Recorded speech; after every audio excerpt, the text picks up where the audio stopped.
एक बार एक चिड़िया ने भगवान जी से शिकायत की कि भगवान जी, मैंने अपना घोंसला बहुत ही मुश्किल से बनाया था और आपने तूफान भेजकर मेरे घोंसले को एकदम से उजाड़ दिया।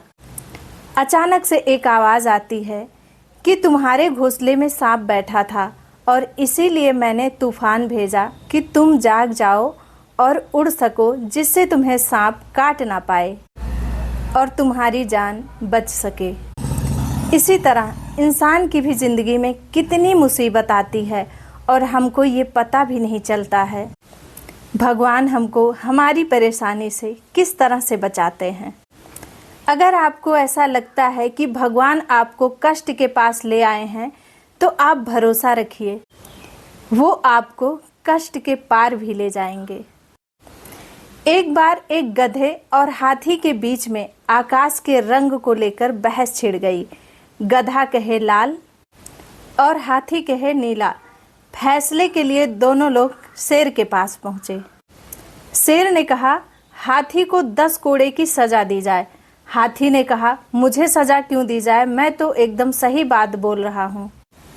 शेर ने कहा, जब तुम्हें ये पता था कि ये गधा ही है, तो तुमने इससे बहस ही क्यों की।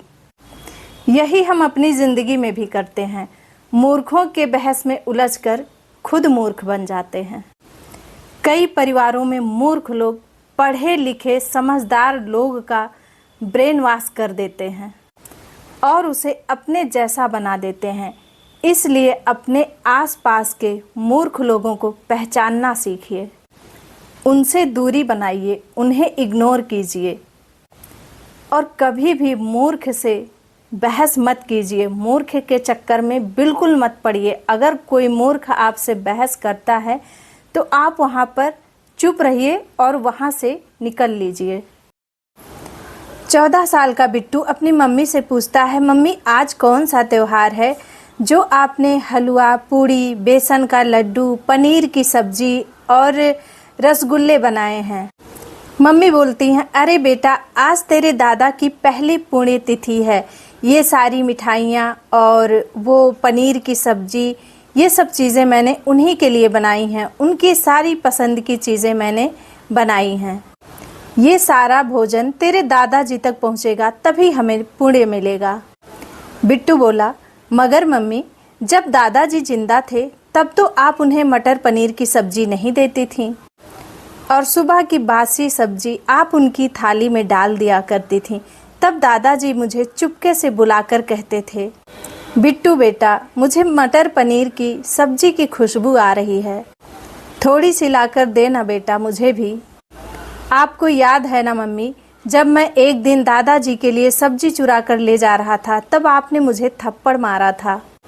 तभी बिट्टू के पापा गुस्से में बोलते हैं कि अपनी मम्मी से तू ये कैसी बातें कर रहा है। बिट्टू गुस्से से बोलता है, ये तो गलत है ना पापा, जिंदा इंसान को तड़पाना और मुर्दे को खिलाना। मैं आप दोनों के साथ ऐसा करूँगा तो आपको कैसा लगेगा।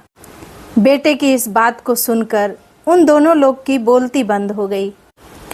तो देखिए, जिसकी भी इज्जत करनी है, जिसके साथ भी अच्छा करना है, जीते जी कर लेना चाहिए, क्योंकि मरने के बाद कोई नहीं देखने आता है कि किसको क्या चीज़ खिलाया जा रहा है।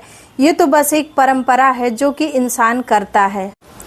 देखिए, अपने घर के बूढ़े बुजुर्गों के साथ कभी ऐसा नहीं करना चाहिए, बल्कि आप जो खाते हैं उससे ज़्यादा उन्हें खिलाना चाहिए और उससे ज़्यादा उनकी परवाह करनी चाहिए।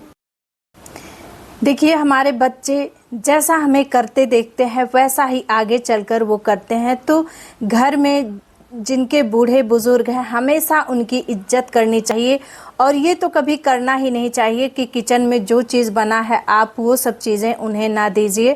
तो ऐसा कभी नहीं करना चाहिए, क्योंकि हमारे माता पिता, हमारे बूढ़े बुजुर्ग लोग हम लोगों के लिए अपनी पूरी ज़िंदगी कुर्बान कर देते हैं। वो खुद नहीं खाते हैं लेकिन हमें ज़रूर खिलाते हैं। तो उनके साथ कभी भी गलत व्यवहार भूल कर भी नहीं करना चाहिए।